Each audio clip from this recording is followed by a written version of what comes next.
안녕하세요. 매주 5분만 투자하셔도 기업 경영에 큰 도움을 받을 수 있는 기업 경영 채널 한국경영 컨설팅 김종 본부장입니다. 오늘은 근로자 중에 50대 이상의 고령자들이 많은 기업 대표님들께서 꼭 기억하셔야 할 아주 중요한 내용들을 안내를 드리겠습니다. 현장에서 보면 영업에만 집중하시고 내부 관리에 소홀하시다 보니 각종 정부 지원금을 놓치는 경우들이 많아서 참 안타까울 때가 많습니다. 첫 번째, 회사에 정년 규정이 있는지조차 모르고 계신 대표님들도 의외로 많습니다. 정년 규정이 없으면 근로자가 아무리 나이가 많고 업무 역량이 저하되더라도 퇴사하도록 할 수가 없고 기업에 큰 부담이 될 수가 있습니다. 일단 정년 규정을 내부적으로 두시고 정년이 된 이후에는 회사에서 판단해서 1년 단위로 계약직으로 재고용하는 것이 좋습니다. 근로자 10인 이상 기업은 취업규칙에 정년 규정을 두시면 되고 10인 미만 기업은 자체 규정을 만들어 두시면 됩니다.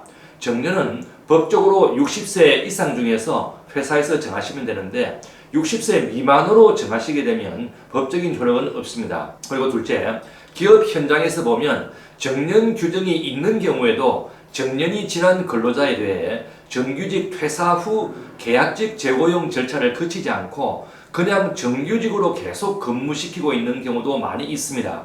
이 경우 평소에는 아무런 문제가 없어 보이지만 각종 고령자 관련 지원금을 받을 때에는 정년 규정을 운영하지 않는 기업으로 분류가 되어 불이익을 받을 수도 있으니 법에 맞게 처리하는 게 좋습니다.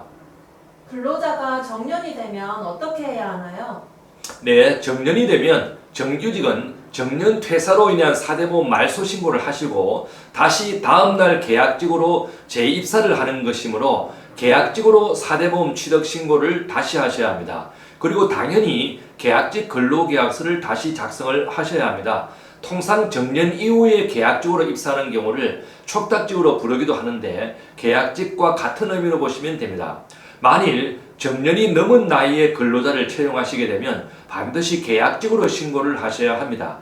이 경우 정규직으로 신고하시게 되면 정년 규정을 운영하지 않는 것으로 판단합니다.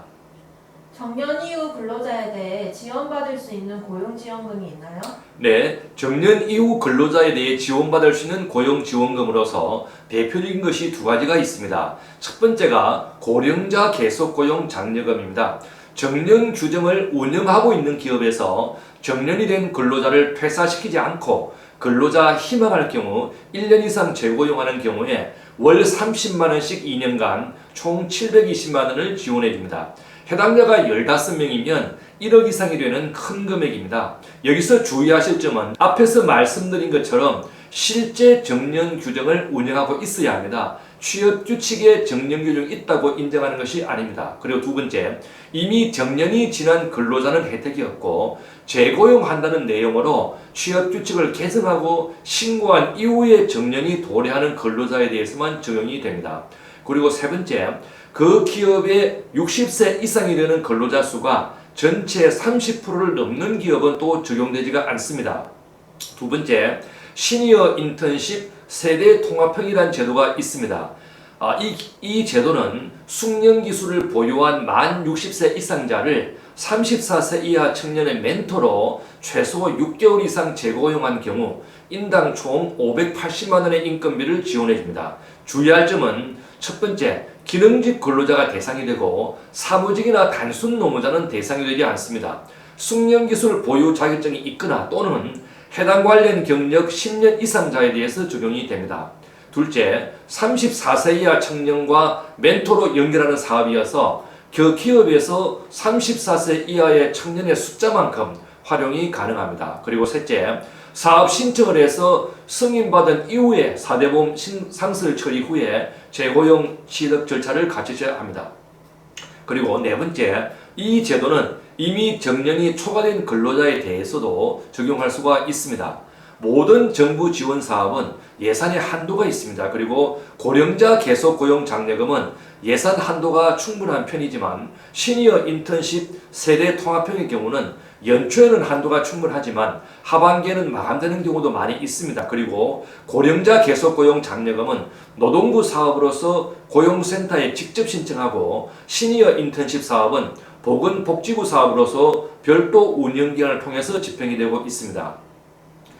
오늘은 고령자들이 많은 기업에서 주의하실 내용들을 몇 가지 안내를 드렸습니다. 조금만 주의하시면 혜택 받으실 수 있는 부분들이 많이 있으니 이러한 각종 지원제도에 대해서도 영업 못지않게 큰 관심을 가지시기를 당부를 드립니다. 사람은 바위 위에 걸려 넘어지는 것이 아니라 돌멩이에 걸려 넘어집니다. 기업을 경영하실 때에도 사소해 보이는 것들이 기업의 큰 성공과 큰 실패를 좌우할 때가 많이 있습니다. 작은 것도 잘 챙기시는 한 주 되시기를 기원드립니다. 감사합니다.